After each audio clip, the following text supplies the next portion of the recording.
This is your priority queue. Priority queue में मैंने आपको बताया था कि अगर हम इसमें जो एक नोड है ना उसके अंदर एक डेटा की फील्ड होती है, एक आपके प्रायोरिटी नंबर की फील्ड होती है और एक नेक्स्ट नोड की लिंक होती है कि नेक्स्ट नोड का लिंक होता है कि वो किस को पॉइंट कर रहा है। अब प्रायोरिटी क्यू अगर फ़र्ज़ करें लिंक लिस्ट पे इम्प्लीमेंट हम कर रहे हैं, क्योंकि क्यू अरेज और लिंक लिस्ट दोनों पे इम्प्लीमेंट हो सकती है। तो फ़र्ज़ करें कि ये पहले से प्रायोरिटी क्यू जो है ना ये बनी हुई थी। इसके अंदर स्टार्टिंग एड्रेस इसका 250 है, 250 के ऊपर डाटा क्या पड़ा हुआ है 15, इसका प्रायोरिटी नंबर क्या है 2 और इसका नेक्स्ट लिंक क्या है 255। सेम इसी तरह आपके पास 255 मेमोरी एड्रेस पे 20 डाटा पड़ा हुआ है, उसकी जो प्रायोरिटी है वो 3 है और इससे आगे कोई नहीं है तो इसलिए नल है। अब अगर हमें कोई कहते हैं कि इसके अंदर आप इंसर्ट करें 10 विद प्रायोरिटी 1, कि 10 आपने डाटा इंसर्ट करना है और उसकी प्रायोरिटी क्या है 1 है, तो प्रायोरिटी क्यूज़ में मैंने आपको बताया कि जो इंसर्शन है या डिलीशन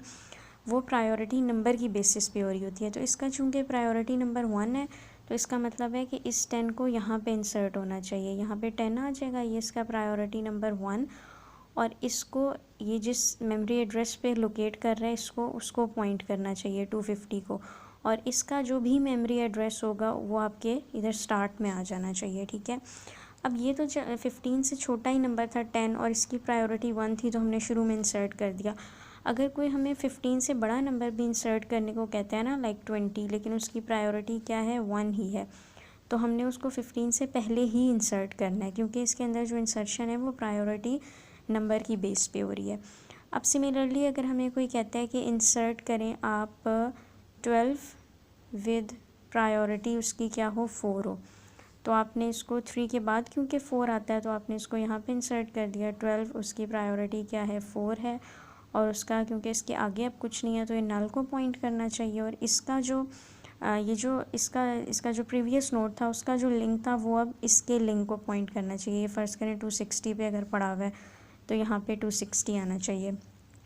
सिमिलरली अगर कोई ऐसी प्रायोरिटी आ जाती है जो पहले से एग्जिस्ट कर रही है, लाइक अगर हमें कोई कहता है कि इंसर्ट करें आप 25 विद प्रायोरिटी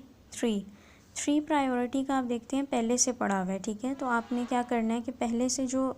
प्रेजेंट है उसको तो आप वहीं रहने दें, इससे आगे आपने एक और या आपने 25 इंसर्ट कर देना है जिसकी प्रायोरिटी क्या है 3 है। तो यानी सेम प्रायोरिटी वाले जो हैं वो इंसर्ट हो सकते हैं, लेकिन जो पहले से पड़ा हुआ है उसको आपने उधर ही रहने देना और नेक्स्ट को उसके आगे इंसर्ट करा देना है। सिमिलरली इसके अंदर प्रायोरिटी क्यू में डिलीशन भी प्रायोरिटी की बेस पे होती है कि अगर कोई हमें कहे कि डिलीट करें